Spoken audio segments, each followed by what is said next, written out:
बिस्मिल्लाहिर्रहमानिर्रहीम। उलूमे आले मोहम्मद कासमा बकर रूज़ कौनो मकां का है राज़दार। प्रिय श्रोताओं, पैगम्बर इस्लाम के पौत्र हज़रत इमाम मोहम्मद बाक़िर अलैहिस्सलाम के शुभ जन्म दिवस पर विशेष कार्यक्रम के साथ आपकी सेवा में उपस्थित हैं। पहली रजब 57 हिजरे कमरी को पवित्र नगर मदीना के शांतपूर्ण वातावरण में इमाम ज़ैनुल आबिदीन अलैहिस्सलाम के घर में इमाम मोहम्मद बाक़िर अलैहिस्सलाम का जन्म हुआ। इमाम मोहम्मद बाक़िर अलैहिस्सलाम ही वो महान हस्ती हैं जिन्होंने विभिन्न ज्ञानों को एक दूसरे से अलग किया और ज्ञान के अपने अथाह सागर से ज्ञान के प्यासे लोगों की प्यास बुझाई। पैगम्बर इस्लाम सल्लल्लाहु अलैहि वसल्लम ने इमाम मोहम्मद बाक़िर अलैहिस्सलाम के पैदा होने की शुभ सूचना बारंबार दी थी। इमाम मोहम्मद बाक़िर अलैहिस्सलाम का नाम पैगम्बर इस्लाम के नाम पर था और सद्गुणों में वे पूर्ण रूप से पैगम्बर इस्लाम के प्रतीक थे। श्रोताओं, इमाम मोहम्मद बाक़िर अलैहिस्सलाम के जन्मदिवस के शुभ अवसर पर आप सबकी सेवा में हार्दिक बधाई प्रस्तुत करते हैं।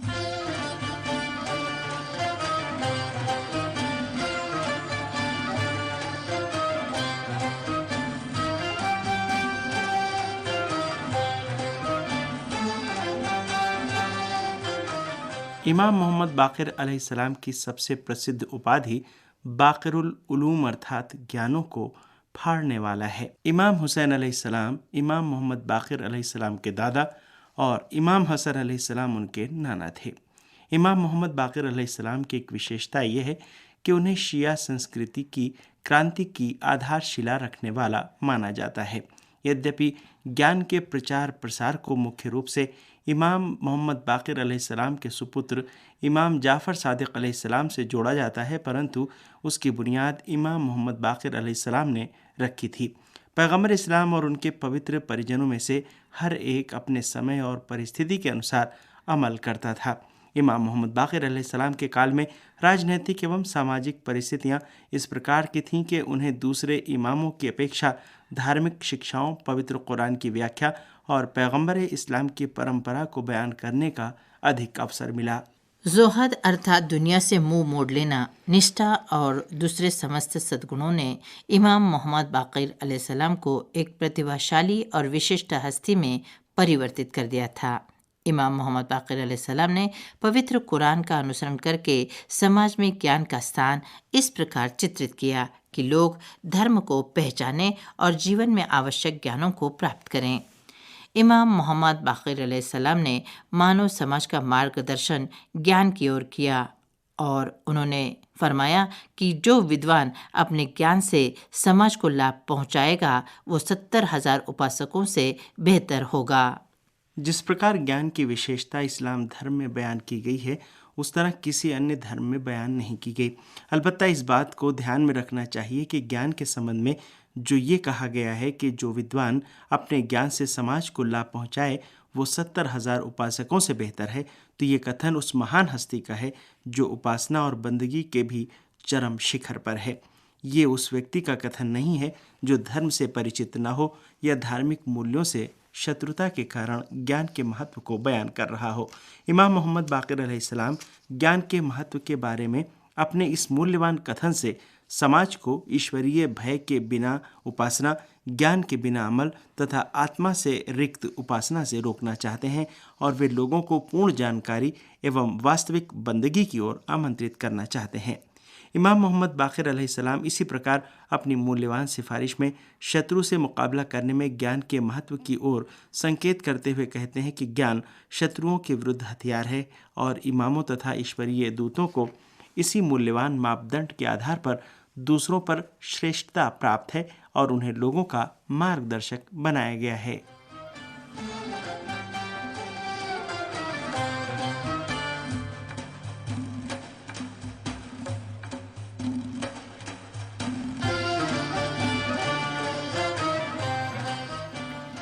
इमाम मोहम्मद बाक़िर अलैहिस्सलाम का पावन जीवन एक परिपूर्ण मनुष्य के जीवन का उच्चतम आदर्श है। इमाम मोहम्मद बाक़िर अलैहिस्सलाम की एक विशेषता उनके अंदर समस्त सद्गुणों का एकत्रित हो जाना है।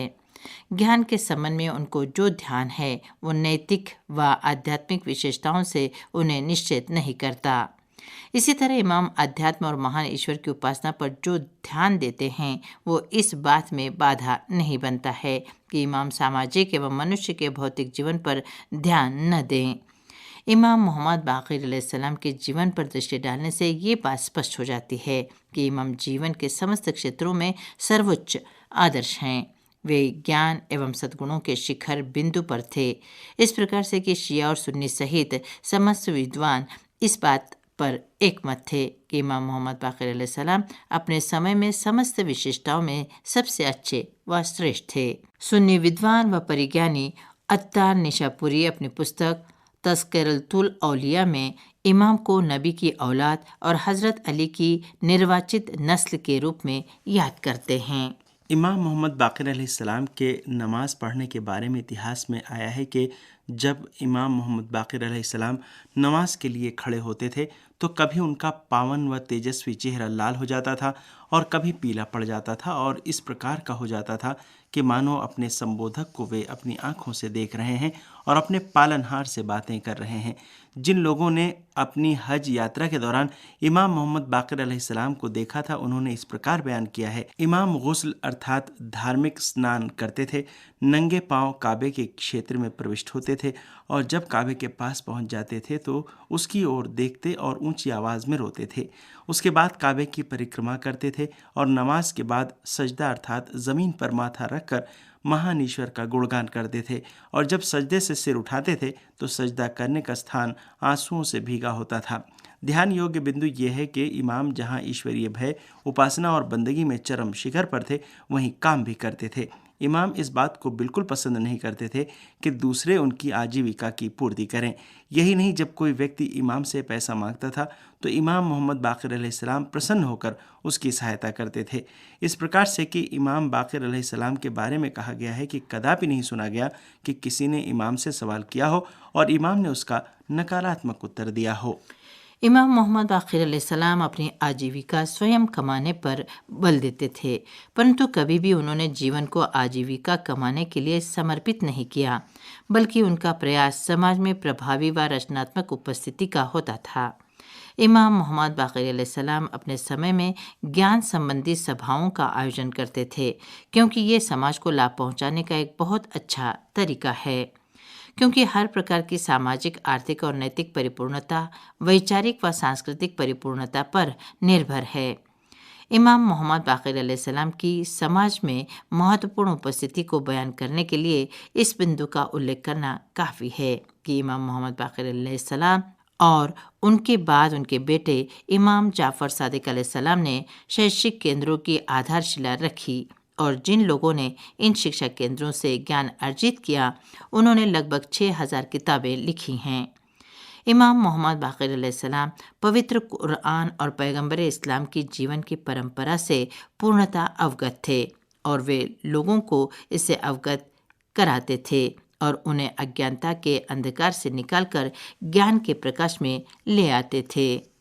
इमाम मोहम्मद बाक़िर अलैहिस्सलाम के एक अनुयायी अबू हमज़ा सुमाली कहते हैं कि एक बार मैं मस्जिद नबी में बैठा हुआ था कि एक आदमी मेरे पास आया और उसने मुझे सलाम किया और कहा कि क्या तुम अबू जाफ़र मोहम्मद बिन अली को पहचानते हो? मैंने कहा हाँ, मैं उन्हें पहचानता हूँ। तुम्हें उनसे क्या काम है? उसने कहा कि मैंने उनसे पूछने के लिए 40 सवाल तैयार कर रखे हैं और जो सही होगा उसे स्वीकार करूँगा। उसी समय इमाम मोहम्मद बाक़िर अलैहिस्सलाम का आगमन हुआ और उस समय दूसरे लोग भी उनके पास थे और वे हज से संबंधित प्रश्नों का उत्तर दे रहे थे।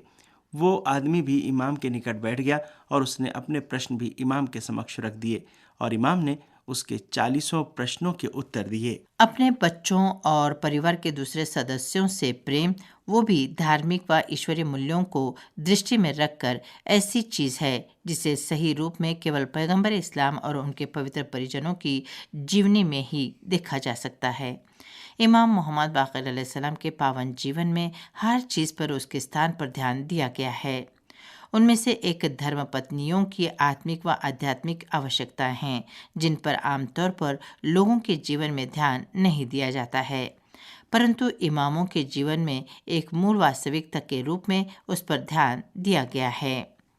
बसरा के रहने वाले हसन जियाद कहते हैं, मैं अपने एक साथी के साथ इमाम मोहम्मद बाक़िर अलैहिस्सलाम के घर पर गया। अपेक्षा के विपरीत उन्हें एक ऐसे कमरे में देखा जिसमें फर्श बिछा हुआ था और सजाया गया था।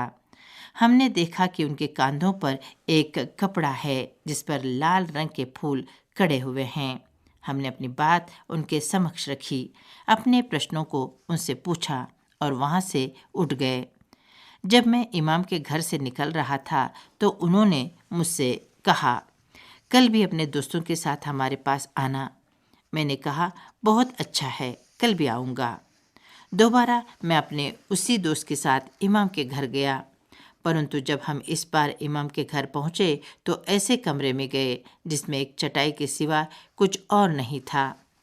इमाम खुरदरा कपड़े का एक लंबा कुर्ता पहने हुए थे। उस समय इमाम ने हमारे दोस्त की ओर रुक करके फरमाया, हे बसरी के भाई, जो कमरा तुमने कल देखा था और वहाँ पर तुम मेरे पास आए थे, वो मेरी धर्मपत्नी से संबंधित था कि अभी जल्द ही मैंने उससे विवाह किया है और वास्तव में वो उसका कमरा था और जो चीज़ें तुमने देखी थी उन्हें वही लाई है। उम्मीद है कि जो कुछ तूने कल देखा था उससे अपने दिल में बुरा ख्याल नहीं करोगे। मेरे साथी ने इमाम के उत्तर में कहा, ईश्वर की सौगंध, मेरे दिल में बुरा ख्याल आ गया था और अब ईश्वर ने उस बुरे ख्याल को मेरे दिल से समाप्त कर दिया है और मैंने वास्तविकता समझ ली है। इससे ये वास्तविकता सिद्ध होती है कि इमाम व्यक्तिगत जीवन में ऐश्वर्य से दूर रहते हैं, परंतु सामाजिक व पारिवारिक मामलों और धर्मपत्नियों की भावनात्मक व आध्यात्मिक आवश्यकताओं पर ध्यान देते हैं और वे वैध सुंदरता को हराम नहीं समझते तथा कुछ अवसरों पर उसे आवश्यक भी समझते हैं। श्रोताओं, इमाम मोहम्मद बाक़िर अलैहिस्सलाम के जन्म दिवस की पावन बेला पर एक बार फिर आप सबकी सेवा में हार्दिक बधाई प्रस्तुत करते हैं। वो एक बच्चा था, लेकिन क्या बच्चा था। बड़े बड़े दानिश्वर उसके सामने लब कुशाई की जरूरत नहीं करते थे। सलाम उन पे जो है मौला पांचवे, है जिनके दम से बाकी दीन की जड़ें, वही तो बाकरे उलूम दी बने, उन्हीं के नूर से मिटी है जुल्मतें।